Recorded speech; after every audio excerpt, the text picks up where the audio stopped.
¿Qué tal? ¿Cómo están ustedes? Muy buenos días, buenos días, buenos días a todos aquellos que nos están acompañando en este nuevo capítulo de Café de la Gracia, contenido preparado por Fundación Metanoia, producido por Metanoia TV, patrocinado por Fundación Metanoia. Estamos siguiendo, primero que todo, todas las redes sociales. Agradecemos a los medios asociados que nos permiten poder llevar adelante esta transmisión a La Voz de Pucón, en toda la zona lacustre, a TV Valdivia, en la región desde Valdivia, en la región de Los Ríos, Metanoia TV, mtna.tv. Invitamos a todos ustedes también a que se sumen en cada una de las redes sociales, de tanto de Metanoia TV, somos mtna.tv, la plataforma de Facebook de Metanoia TV, también a toda la gente que nos está siguiendo a través de Instagram, a través de Somos MTNA TV, en Instagram, o también @Hernández Chile, ahí mi cuenta, esa cuenta que está ahí, mis redes sociales también. Estamos transmitiendo en vivo y en directo este programa, este nuevo capítulo de Café de la Gracia Recargado, un programa tal como dice la descripción que usted está viendo ahí en sus redes sociales. Este es un contenido en donde hablamos del mensaje de Jesús, hablamos de los principios del Evangelio en una sociedad convulsionada, en una sociedad en crisis, así lo entendemos nosotros al menos, más allá de lo que podamos ver desde los principios, desde la mirada del Evangelio, desde la mirada de Dios, estamos en una sociedad en crisis. Este contenido también está quedando registrado en nuestro canal de YouTube. Somos MTNA TV en YouTube, o búsquenos como Metanoia TV, o entre a mtna.tv y ahí está también el link para el canal de YouTube, para que aquellos que no puedan verlo ahora o quieran compartirlo para alguien más que lo pueda ver después, va a quedar registrado también en nuestra playlist ahí en este contenido. Y siga, por cierto, todos los contenidos de Metanoia TV. Tenemos una variedad de contenidos, transmisión 24/7, así que pueden irse conectando con nosotros. Estamos haciendo, gracias a Dios, por su gracia, haciendo varias cosas para tratar de llevar el mensaje del Evangelio a distintos rincones de nuestra región, de nuestro país y hacia donde Dios así lo disponga. Estamos también conectados con Jorge. ¿Qué tal, Jorge? Bienvenido. Un gusto Hola, Esteban. saludarte. Lo mismo digo, ¿cómo estás? Bien, Parece que gracias a Dios. Oye, dar las excusas también a la gente para la semana, respecto a la semana anterior, que no pudimos conectarnos, estaba de viaje y la verdad es que me fue imposible poder conectarme, así que esa fue la razón por la cual tuvimos que suspender el capítulo. Pero hoy día también tenemos un capítulo recargado, más recargado que nunca. Vamos a hablar de un tema tremendamente necesario, y yo digo controversial, y cuando digo controversial lo digo como algo bueno. Yo creo que el Evangelio es por definición un mensaje controversial. Tiene que activar, tiene que mover el agua de donde se anuncia, donde se predica, porque justamente el agua está absolutamente contaminada. Así que, bueno, dadas las excusas, las introducciones, los saludos, las menciones a todos los medios que nos acompañan y nos permiten llevar adelante esta transmisión. Ya lo hemos dicho, es un contenido promocionado para los medios. Eh, Partamos. El capítulo de hoy, Jorge, es acerca Jorge, te perdimos. Ahí está Jorge de nuevo. ¿Qué tal, Jorge?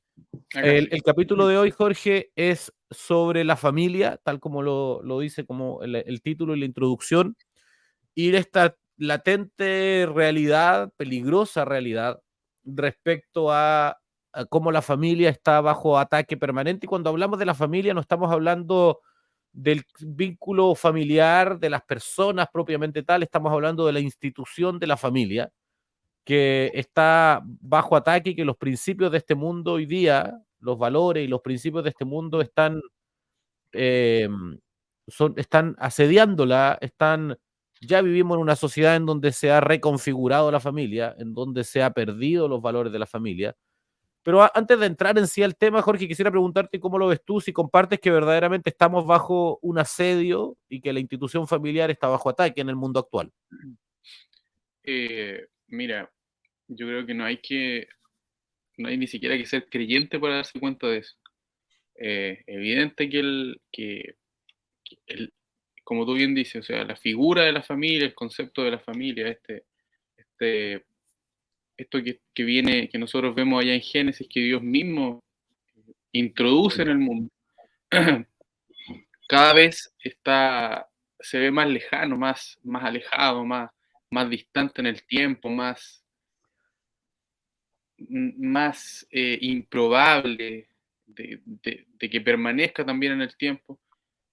Por ejemplo, yo tengo 30 años y claro, si pienso de mis amigos, mis cercanos, compañeros de curso, no sé, el porcentaje mayor de seguro va a estar del lado de aquellos que no han formado familia y que probablemente no quieren formar familia. Entonces la familia cada vez se ve menos ese grupo de padre, madre, hijo, hijos comiendo. Evidentemente hay, pero como bien dices tú, como lo planteaba recién, cada vez se ve más atacado y como te decía yo al principio, no es necesario ser creyente para darse cuenta de eso. Sí, eso es lo importante que hay que distinguir. ¿Ah? Esto, desde una mirada muy general, el primer diagnóstico no tiene que ver con el evangelio en sí. El primer diagnóstico tiene que ver con la cultura del hombre. Existe una cultura en los últimos al menos 2000 años en donde la familia ha estado definida, estructurada a partir de ciertos patrones, de ciertos elementos que la componen. Y en los últimos, yo diría 40 o 50 nada más, hemos visto de forma bastante acelerada un deterioro de estos patrones. O sea, la familia hoy día está constituida de forma, o está constituyéndose de forma bastante diferente a los conceptos que teníamos antes. Y quizás, y ahí adentrémonos un poquito Jorge, desde la mirada cristiana. Desde la mirada cristiana, la familia, ¿cuáles son los elementos que tiene? Por un lado, un padre y una madre. La familia es, por definición, construida de forma heterosexual, es decir, entre un hombre y una mujer, porque la familia es, por definición, un ente procreativo. Yo sé, siempre cuando digo esto, alguien me dice, sí, pero no todas las familias pueden tener hijos. Sin duda, no todas las familias pueden tener hijos. ¿De acuerdo?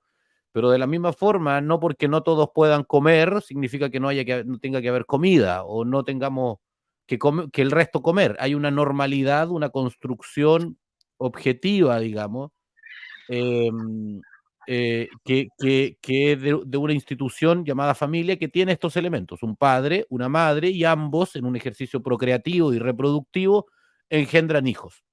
Ahora, eh, ¿cuáles son los elementos? Estos elementos son los primeros que se han visto atacados. Hoy día el concepto de familia es mucho más genérico y en parte se ha dado, y hay que decirlo en esto, en parte se ha dado porque la institución familiar no comenzó a verse degradada por un ejercicio muy propio de la carne, que es que el hecho de que los hombres dejaron de asumir su responsabilidad como padre y dejaron de constituir familia. Y hace 50 hay estudios, perdón, hay estudios en Chile, los hemos revisado, de cómo hace 50, 80 años simplemente la gran mayoría de los grupos familiares eran matriarcados.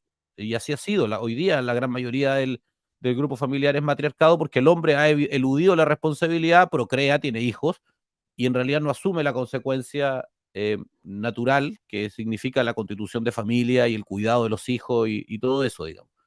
Entonces, obviamente, el escenario se dio de forma muy fácil, porque obviamente, como había muchos matriarcados, como existen en el día de hoy muchos matriarcados, en vez de poner esos matriarcados en el cuadro de la anormalidad, lo que se hizo fue normalizarse y se tendió a construir la idea de que eso es un vínculo familiar tradicional.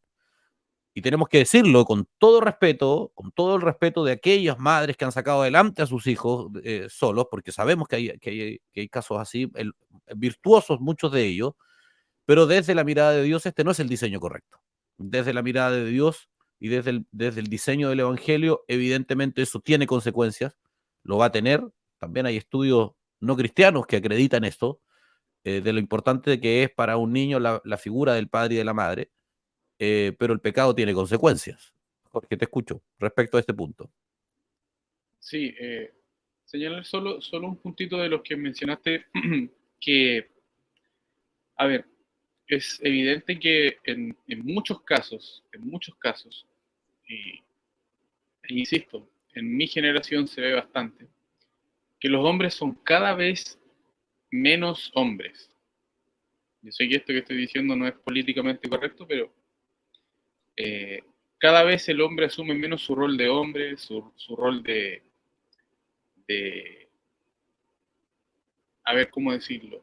De dejar de ser un niño, de asumir el rol de que ya es adulto, de, de asumir responsabilidades, de responder a esas responsabilidades. Eh, es muy difícil verlo, se ve poco. Entonces, claro, como tú decías, evidentemente hubo y hay familias donde lo que dice la abuelita, eso es ley. Entonces, y uno mira un poco y dice, ¿por qué están así? Claro, porque seguro en algún momento quizás el abuelito se encargó de hacer los hijos nomás y después ya nos vemos, arréglatelas tú. Y ahí apareció que el abuelito le tocó apechugar, le tocó ponerle el pecho a las balas y le tocó hacer de todo para sacar adelante una familia. Y lo logró. Y yo creo que muchos de nosotros conocemos casos así. Ahora, eh, con esto no estamos diciendo nosotros que, claro, quizás muchos de los hijos o nietos eh, fueron, resultaron ser hombres que crecieron, que se educaron, que salieron adelante, etcétera. Pero independiente de eso, de si el resultado final fue bueno o no, el diseño bíblico, el principio bíblico, eh, responsabiliza al hombre. Responsabiliza al hombre, responsabiliza al hombre de, de formar una familia, de asumir su rol dentro de la familia, de proteger a su familia, de darle quizás aquello que, que solo él va a ver, que solo él va a poder lograr llevar a cabo. Y esto es así porque cuando Dios crea al hombre, Dios le da al hombre ciertas características que son propias del hombre. Y viceversa, cuando Dios crea a Eva de seguro había características en Eva que en Adán no estaban. Entonces, el complemento obviamente va a ser perfecto una vez que estén los dos alineados y que estén los dos alineados a la palabra y a la voluntad del Dios que los creó, ¿verdad? Pero cuando el problema de fondo nosotros sabemos cuál es. Sabemos que si están separados de Dios es imposible. Siempre va a haber un drama, siempre va a haber un problema. Eh, pero, pero independiente de eso, o sea, aún, a pesar yo sé que tú me entiendes, Esteban, de que nosotros creemos lo que dice la Escritura. Si nosotros miramos una familia de no creyentes, donde el padre se fue, y miramos otra familia, una donde el padre permaneció, evidentemente hay muchos más principios bíblicos que se llevan a la concreción. Y Dios respeta esos principios y bendice esos principios. Mm. Sí, qué interesante eso, Jorge. Mira, yo creo que este programa o este capítulo y este tema lo vamos a desglosar en dos capítulos, porque yo creo que, y creo que este capítulo vamos a concentrarnos en un punto que tiene que ver con cómo la ausencia de la masculinidad, entendiendo la masculinidad desde lo que Dios dice por el hombre, por el rol masculino, ha deteriorado la familia. Y el próximo capítulo, la próxima semana, vamos a hablar de cómo la cultura actual, aprovechándose de ese deterioro, de ese debilitamiento familiar por causa de la ausencia de la masculinidad, ha reconstruido y ha deconstruido la institución familiar. Entonces, a partir de lo que tú estás diciendo, porque creo que el tema es muy amplio y si no, vamos a dejar fuera muchos temas. Entonces, tomemos al tiro el acuerdo de separarlo de esa forma. Entonces, eh, desde esa mirada, claro, efectivamente nosotros, y eso sí yo diría que es del último siglo nada más, y ahí podemos hacer varias interpretaciones antropológicas de por qué sucedió esto, pero hemos visto un abandono del rol del hombre en el vínculo familiar. Y hablemos un poco del rol del hombre, porque muchos hombres crecieron con la idea de que el rol es simplemente proveer. Yo proveo, traigo la platita a la casa y por lo tanto yo con eso cumplí. Oye, viejita, yo me acuerdo haber escuchado esas expresiones en algunos gente mayor. Yo me comprometí a traer plata para la casa y a disciplinar, porque muchas veces era la tarea. Hay un famoso poema argentino justamente que habla de esto, se llama El Padre, para aquellos que les gusta la poesía, y justamente hace una reflexión respecto a esto, a cómo los hombres al final eran vistos por los hijos como simplemente actores de disciplina, de castigo, porque así era hace un tiempo atrás. ¿No? Estoy hablando en términos generales, en términos culturales, yo sé que hay excepciones, por cierto. Entonces, ¿qué generó esto? Generó que obviamente en lo que implica la crianza, en lo que implica la formación, en lo que implica el traspaso del carácter, los hijos heredan solamente esos elementos. Elementos que obviamente se van perpetuando y van construyendo un rol de la mujer más allá de inclusive el diseño que Dios tiene. Entonces, vemos mujeres que les tocó literalmente sacar adelante sus casas, emocional y físicamente, muchos con el dinero de los maridos, digamos, de las parejas, pero en la práctica la figura fuerte de autoridad, de dirigencia, de mando, de cabeza, de guianza, de liderazgo, la tiene la mujer. Y eso efectivamente configuró algo tremendamente cómodo para los hombres y potenciado con la carnalidad y con la ausencia de los principios. Por cierto, propició una posición muy débil de la figura paterna y que además se fue traspasando en el tiempo. O sea, si yo como hijo vi que en realidad en mi casa mi madre era la que mandaba, entonces yo entiendo que ese es el modelo y si yo no soy confrontado con el Evangelio y sus principios, no hay que olvidarse que el Evangelio es el reino de Dios y su justicia, el reino de Dios es representado en la persona de Jesucristo y sus normas y sus valores y sus principios. Si yo no soy confrontado con eso, evidentemente voy a perpetuar y voy a seguir traspasando esas distorsiones. Y ahora, ese es el caso menos malo, digamos, en donde el hombre está presente, pero en una figura muy debilitada. Y el caso más terrible, que tristemente son la mayoría, es que el hombre simplemente se dedica a la fecundación y después termina dejando a mujeres embarazadas salir adelante solas. Eh, solas, no en un sentido solamente económico, porque algunos podrán decir, no, pero yo sigo financiando, sino solas en lo que implica la labor de la crianza, de la paternidad. Y también eso hay que decirlo, potenciado en algunos casos por mujeres que en realidad bajo esta figura del empoderamiento han apartado a muchos hombres de la crianza, a veces con buenas o malas intenciones, es un análisis diferente, pero sin considerar que el diseño correcto para ese pequeño o esa pequeña es tener los dos roles presentes. Todo esto es un cóctel perfecto para una configuración distorsionada de lo que es el vínculo familiar, Jorge. Sí, mira, mientras hablabas, recordaba yo también que, claro, como tú bien dices, para muchos el ser un buen padre era eso, era proveer económicamente y poner mano firme, mano dura. Pero se alejaban de otras cosas, se alejaban quizás de, de enseñar a sus hijos, de enseñarle el valor de, por ejemplo, algo muy sencillo, pero que es muy importante en la vida, el valor del trabajo, por ejemplo, el valor de trabajar, o de ser honrado, el, eh, el de amar, el de amar a sus hijos, el de amar a su familia, a su esposa. Entonces, claro, cuando comienzan con esas son las distorsiones con las que quizás comenzaron, por así decirlo. Pero, pero eso como tú decías, quizás en el mejor de los casos, pero también lo que más se daba y lo que más se dio por mucho tiempo fue esa figura del hombre que él hacía lo que quería, que él se metía con quien quería, que hacía hijos por todos lados, y él quedaba limpio de todo. O sea, no se hacía cargo, no, no, no se hacía responsable, no asumía su responsabilidad, su rol de padre. Y claro, los hijos crecían solos, sin ver a sus padres, algunos ni conocían a sus padres.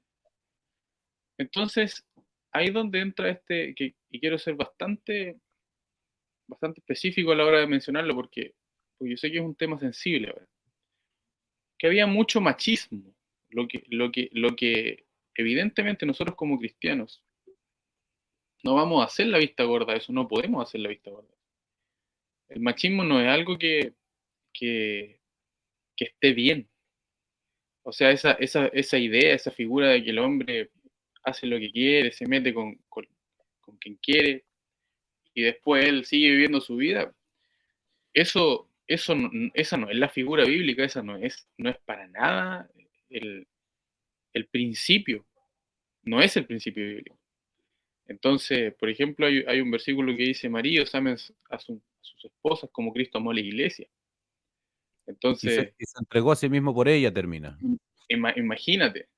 Entonces, ahí se suman dos cosas. Con ese solo versículo ya se suman dos cosas. Por ejemplo, en el primer caso, yo te mencionaba que claro, quizás los papás antiguos eran como proveer y disciplinar, pero estaban muy alejados de sus emociones o de demostrar y dar amor. Pero la Escritura dice que tienen que amar a sus esposas como Cristo amó a la iglesia. Entonces, de repente, antes era quizás hasta mal visto ver a un padre siendo cariñoso. Y entonces el amor no solamente trata de ser cariñoso, pero también viene eso. Por También viene cierto. eso. Un hijo cuando su padre lo abraza, cuando es niño sobre todo, siente eso, lo agradece, no se olvida. Y por otro lado, también encierra a esta otra figura de los hombres que creían que ellos hacían lo que querían, que se metían con quien querían, que hacían hijos por todos lados. Y el Evangelio está diciendo que no, que tienes que quedarte con una. Y tienes que amarla de la misma manera en la que Cristo amó a la iglesia y como tú decías, dio su vida por la iglesia. Entonces, cuando ponemos el Evangelio frente a cualquiera de estas situaciones, y de seguro quizás nosotros estamos quedándonos cortos, el Evangelio abarca a todos los expone, a todos. Entonces, el problema de raíz, y nosotros lo sabemos, es la falta del Evangelio. Es nada más que eso, es la falta del Evangelio. Ha habido tan poco Evangelio predicado, y sigue habiendo tan poco Evangelio predicado. El Evangelio últimamente la gente piensa que uno es un canuto, un evangélico que anda pidiendo plata. Eso es como quizás lo primero que se les viene a la mente. Pero no se ve el Evangelio, no está la cruz de Cristo. En las predicaciones, la cruz de Cristo es muy difícil hallarla. Y, y si nosotros sacamos el Evangelio, y si nosotros sacamos de nuestra predicación la cruz de Cristo, nosotros es porque en nuestra vida no está la cruz de Cristo. Y si la cruz de Cristo está en mi vida, por consecuencia eso va a afectar todas las áreas de mi vida. Y me va a llevar a ser humilde, y si es que no soy humilde, me va a humillar en algún momento hasta que sea humilde. Y me va a llevar a ser formado conforme a la imagen de Cristo, al carácter del varón perfecto, que es Cristo. Cristo es el varón perfecto. Él sabe ser un hombre como nadie sabe serlo. Y a la vez me va a llevar a mí a predicar esto, porque si lo estoy, evidentemente lo estoy viviendo, voy a predicar. Pero mientras no esté el Evangelio, no esté la cruz, difícilmente nosotros vamos a poder ver esos cambios. Yo digo que es imposible. Y ahí es donde tenemos que empezar a hacer la crítica nosotros los cristianos. ¿Qué estamos predicando?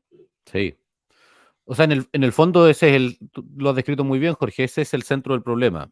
La ausencia del evangelio en la sociedad engendra un montón de distorsiones que a su vez los que más sufren son las propias personas, son los propios seres humanos. Por eso hemos dicho, lo hemos dicho en otros capítulos igual, los principios cristianos, los principios del evangelio, generan bienestar al propio ser humano, inclusive aquellos que rechazan los principios del evangelio. Y hay ejemplos por montones de cómo las sociedades en donde el cristianismo ha entrado mucho más fuerte son sociedades que generan mayor calidad de vida en todos los estándares de medición de calidad de vida, mayor libertad, mayor derecho en fin, libertades civiles, libertad de expresión y todo, libertad de prensa, etcétera. Justamente donde el cristianismo está, la gente sufre menos, para decirlo muy en simple.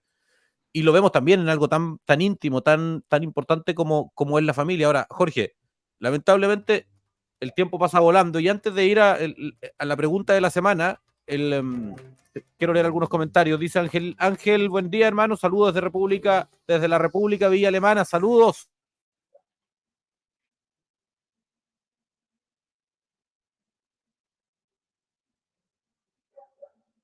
¿Te pegaste tú? Un peguillo. No sé, puede haber sido yo, pero aquí estamos de vuelta. Vanessa Tascón dice, saludos, Colombia. Saludos, dice Vanessa Tascón de Colombia. Saludos, Vanessa. Qué bueno que nos estés viendo. Wow. De Colombia, estamos internacionales. Oye, la pregunta de la semana. Pregunta de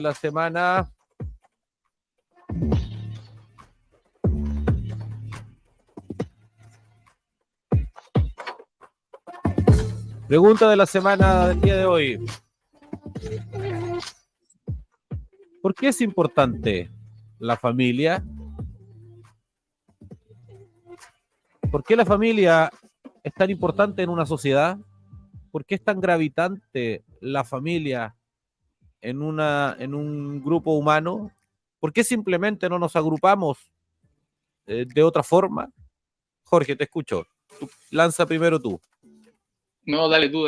Es que yo acabo de hablar algo, entonces te toca. Ya me toca. A ver, lo primero que hay que decir, que quizás es lo más esencial, es que es importante porque para Dios es importante. Y eso ya para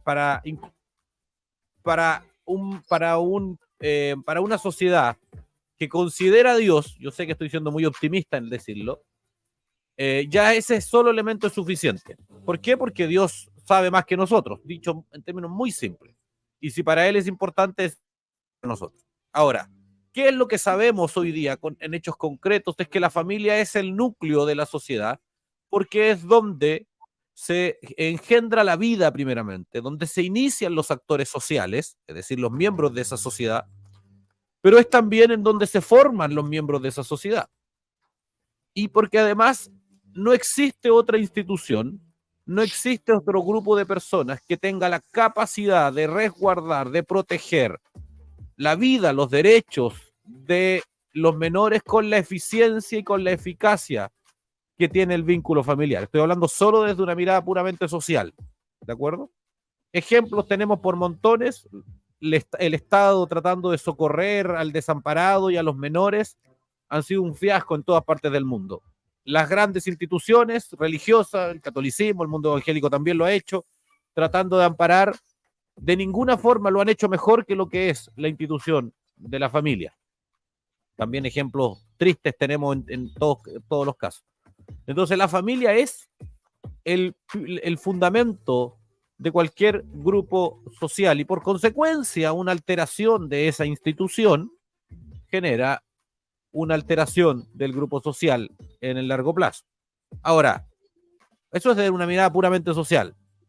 Desde una mirada espiritual, mirándolo desde el Evangelio, y que por cierto, en absoluto es contrario a lo anterior, es más profundo nada más.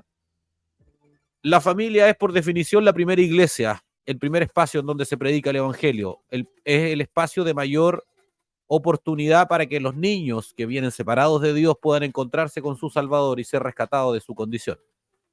Jorge, hay harto más que decir, pero te dejo el punto para que puedas profundizar.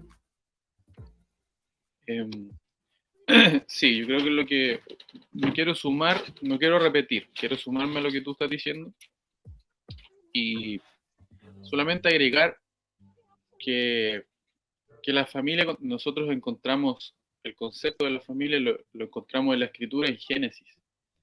O sea, esto es un principio de Dios, es un principio que está presente desde la creación. Entonces, ¿debe ser importante? Yo pienso que sí. Debe ser muy importante, al parecer lo es.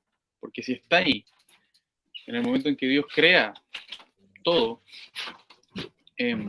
nosotros debemos considerarlo como algo a prestarle mucha atención. A prestarle mucha atención.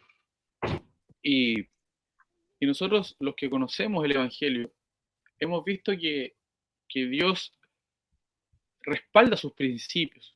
Que Él, si Él dice que voy a poner un ejemplo nomás.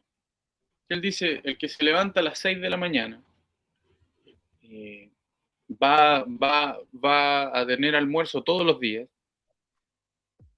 independiente de la persona, que la persona se levanta a las 6 de la mañana, Dios va a ser fiel a su palabra y va a concretar eso.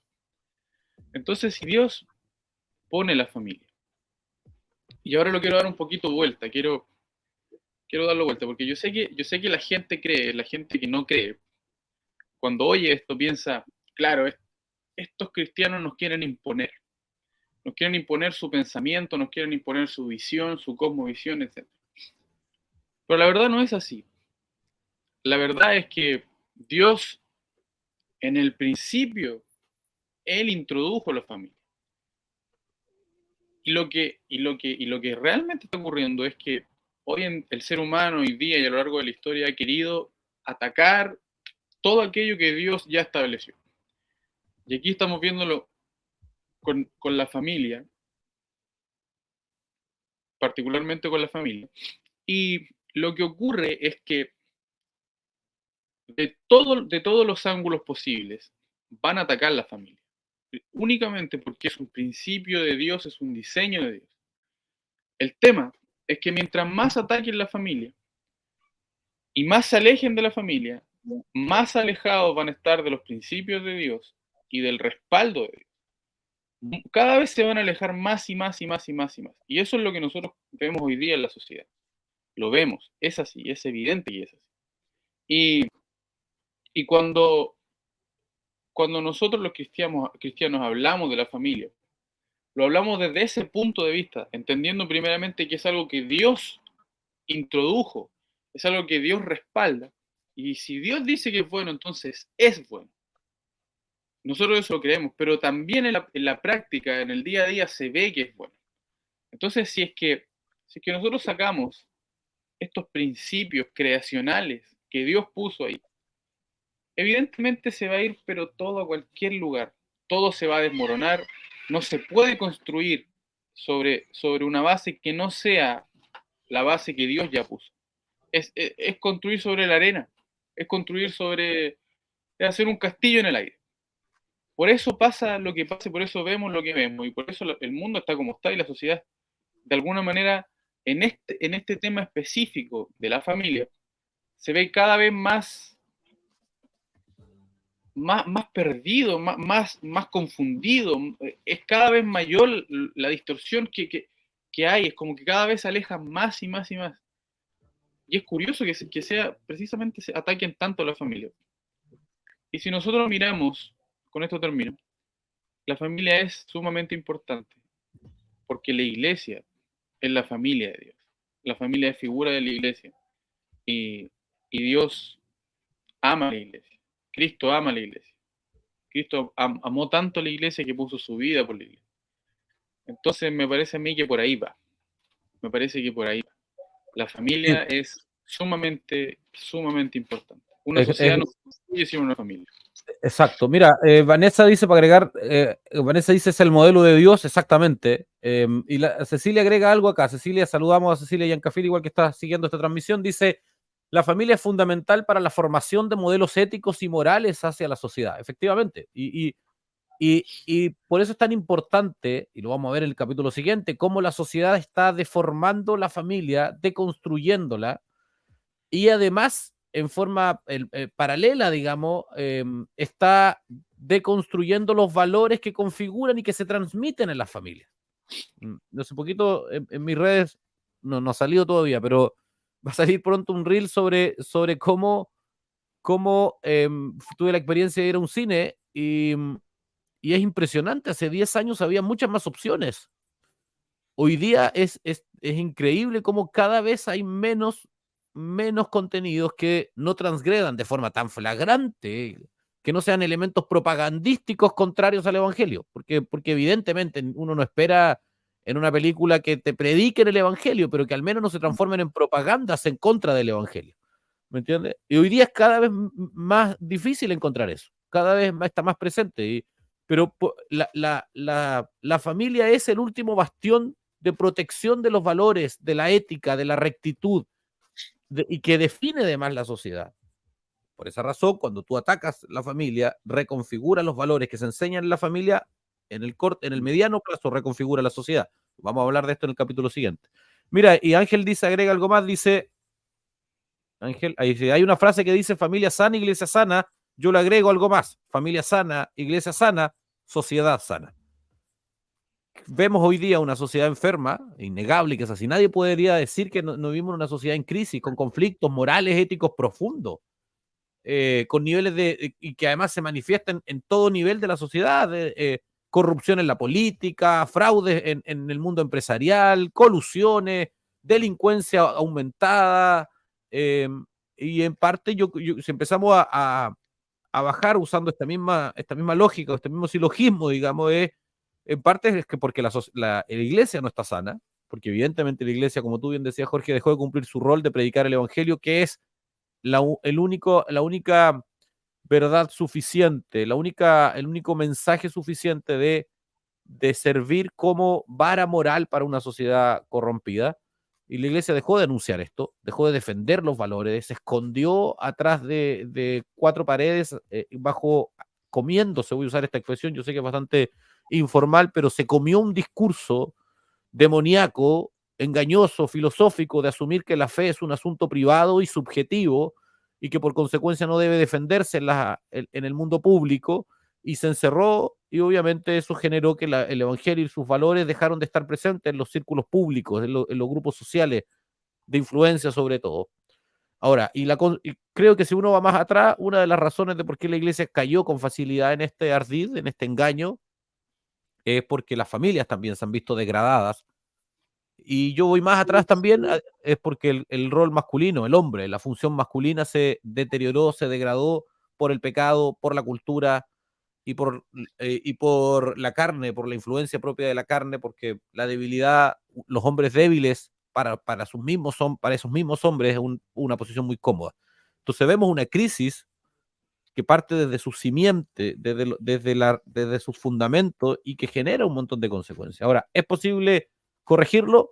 Yo soy optimista, yo creo que sí, yo creo que el evangelio es suficiente y por eso hay que anunciarlo en todos lados.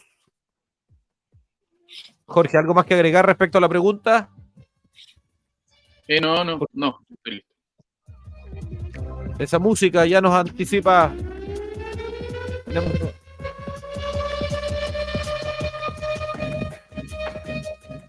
El video de la semana.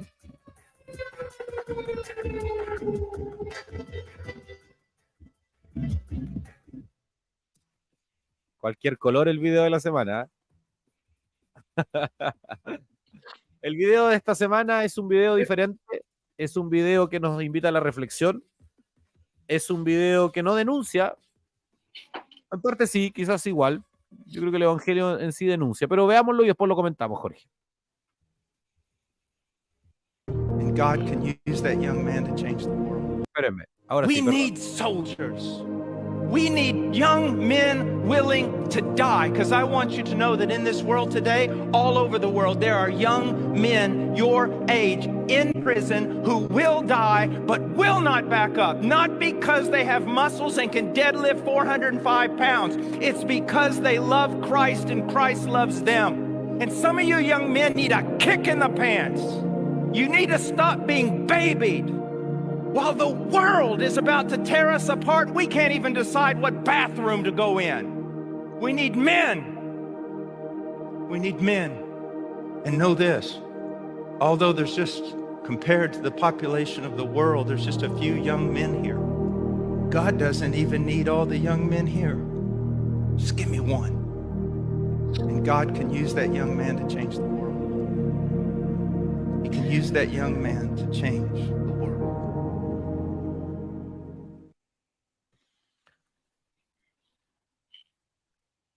Te toca a ti primero, comentarios. Mira, sí, de todos los videos que hemos visto, me parece que este es el que más me interesa hablar. A ver, estoy plenamente de acuerdo. No podría estar más de acuerdo, ¿ya? Aunque quisiera, no podría. Porque es algo que he podido ir comprendiendo gracias al Señor. Y verdaderamente tiene que ver igual un poco con el tema que estábamos hablando, de la falta de hombres, pero de hombres bíblicos, de hombres que sean conforme al carácter de Cristo, hombres que reflejen a Jesucristo realmente en su vida diaria, aún en sus momentos donde nadie los ve, donde nadie los conoce, que sigan siendo fieles a Cristo. Hombres que den su vida por el Evangelio, que den su vida por Jesucristo. Ahora, esto me genera a mí un poquito, un pequeño conflicto, por así decirlo. Porque cuando Jesucristo hace su llamado a las grandes multitudes, el de negarse, de tomar la cruz e ir en pos de él, él también menciona que el que pierde su vida por causa de él y del Evangelio es el ay. Entonces lo que nosotros vemos en este video parece ser un video un poco motivacional, diera la sensación de que está hablando quizás de algún hombre que se desmarca de los otros, que está llamado quizás al ministerio, que está dispuesto a perder su vida por Jesucristo. Pero lo que pasa es que aquí es donde yo me complico, porque Jesucristo dijo que el que quiera seguirlo a él realmente, y el que sea realmente un seguidor de él, uno de los requisitos es perder su vida por causa de él y del Evangelio. Entonces aquí es donde yo me asusto, porque digo, a ver, ¿dónde están esos? Porque si no están, ¿dónde están los discípulos? Porque ese es el requisito supremo, pero también es el requisito de base, de fundamento de todo discípulo. El perder su vida por causa de Jesucristo, el perder su vida por causa de Jesucristo y del Evangelio, de dedicar toda tu vida para Cristo. Donde sea que tú estés, tú eres de Cristo. Donde sea que tú estés, tú reflejas a Cristo. Donde sea que tú vayas, con quien sea que tú te juntes, lo que sea que tú inicies, debe verse Jesucristo. Deben ver a Jesucristo. Es así.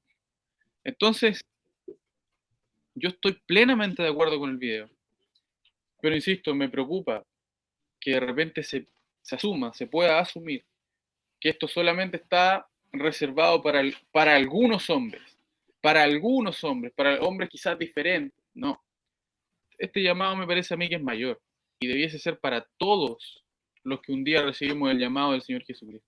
Para todos los hombres que algún día el Señor Jesucristo nos dijo, sígueme. Si el Señor te dijo, sígueme, entonces tú fuiste llamado a perder tu vida de la misma manera que yo he sido llamado, y de la misma manera que cualquier hombre a lo largo de la historia ha sido llamado. Estos hombres que a lo largo de la historia han sido muy usados ministerialmente, son hombres que simplemente han respondido quizás al llamado de Jesucristo y han sido fieles a la negación, al tomar la cruz y a ir en pos de él. Han sido fieles a dedicar su vida entera en perder su propia vida por causa de Jesús.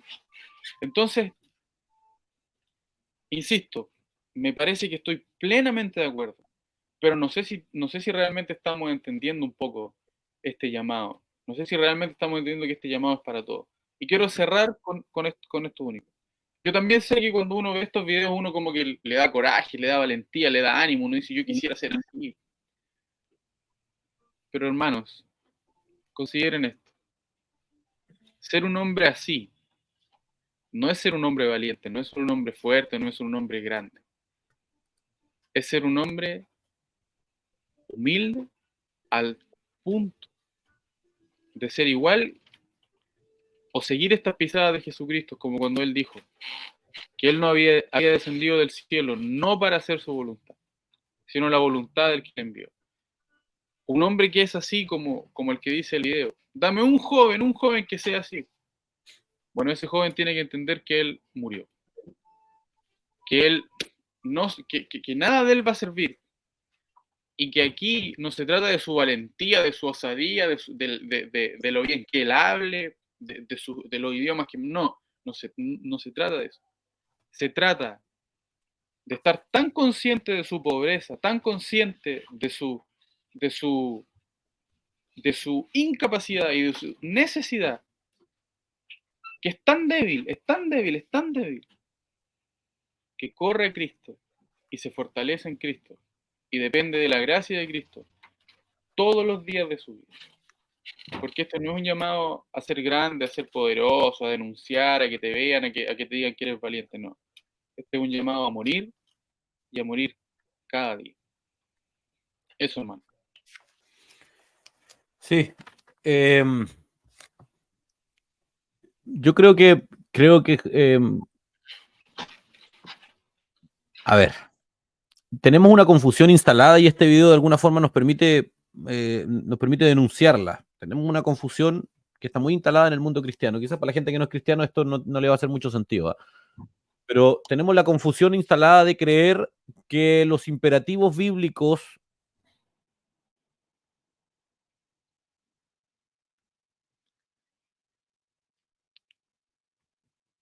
¿Te pegaste tú o yo?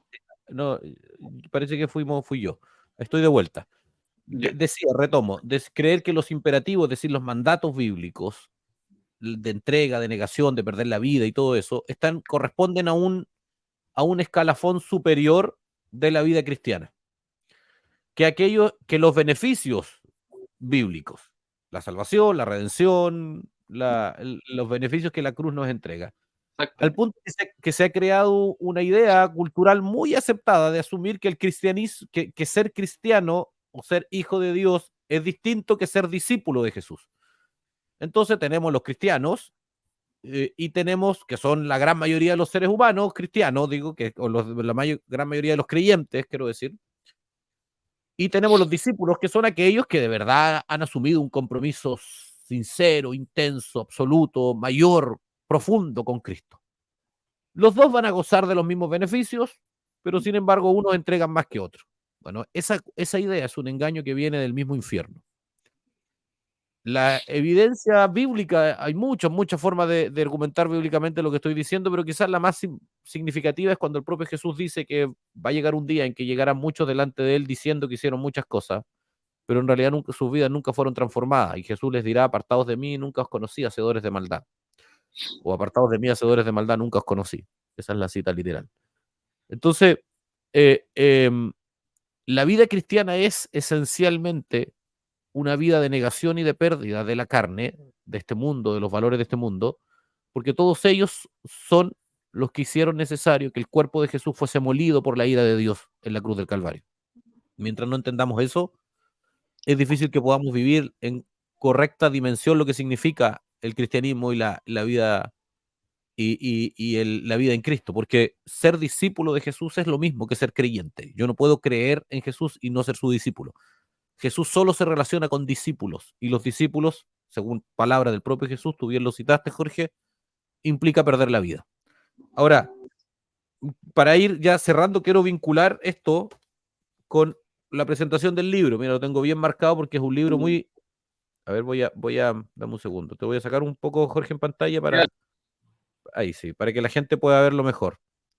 Se llama La vida y el diario de David Brainerd, prefacio y anotaciones por Jonathan Edwards. Este es un libro, más allá de la edición, que es una edición de libros clásicos que se está reimprimiendo hace algunos años.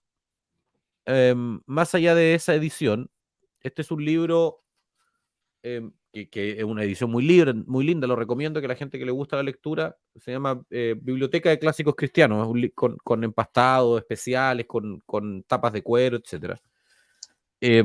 Más allá de eso, este libro es la historia, el diario de vida de un joven de no más allá de 23, 24 años tenía cuando comenzó a escribirlo, que tuvo probablemente uno de los ministerios más cortos que puedan existir, que se conozca al menos, después del de Jesús, por cierto.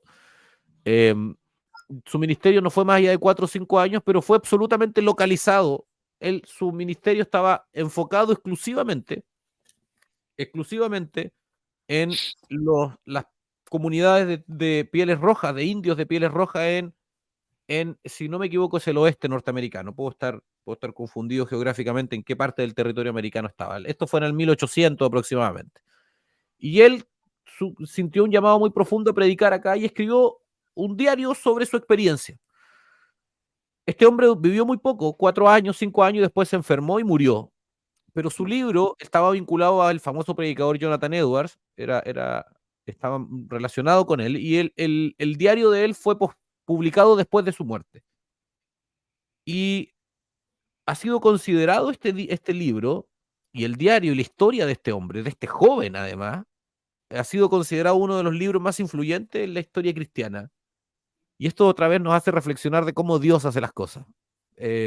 Porque probablemente su ministerio hubiese pasado completamente desapercibido, pero terminó transformando literalmente, por ejemplo, el fundamento de las misiones que nosotros conocemos, el hecho de que hayan personas que salgan de un lugar a otro a misionar, que crucen el océano para llevar el evangelio, es consecuencia de este libro. Este libro transformó la cosmovisión cristiana de la época y de todo lo que ha venido después de eso. Y quiero leer solo algunos fragmentos. Es un libro, yo lo recomiendo a todo cristiano que lo lea. Creo que es extraordinariamente gravitante y significativo para la vida cristiana. Él dice, jueves 6 de marzo, caminé solo por la tarde y disfruté de más satisfacción y consuelo de lo que había sentido últimamente. Mi alma se regocijaba en mi estado de peregrino, refiriéndose al caminar en la vida. Y me llené de gozo al pensar en trabajar y sufrir dificultades para Dios. Sentía el deseo de predicar el evangelio a las almas inmortales y confié en Dios en que Él estuviese conmigo en la obra, de manera que nunca me dejara ni me desamparara hasta el final de mi carrera, que obtenga la misericordia de Dios para ser fiel hasta el día en que muera. Él era un hombre, era un joven con tal compromiso, con tal dedicación por el evangelio, que terminó impactando la vida de millones de otros hombres. Y así yo lo tengo muy marcado, hay varias citas que son significativas y que yo recomiendo a todo cristiano que lo lea. Lo pongo de nuevo, La vida y el diario de David Brainerd, porque nos da perspectiva, nos permite comprender la pasión que significa la vida cristiana, el compromiso, el sacrificio, la dedicación, el esmero en Cristo, que significa la vida cristiana. Jorge, tenemos 2 minutos para despedirnos. Nos tenemos que ir, ya se acabó este capítulo.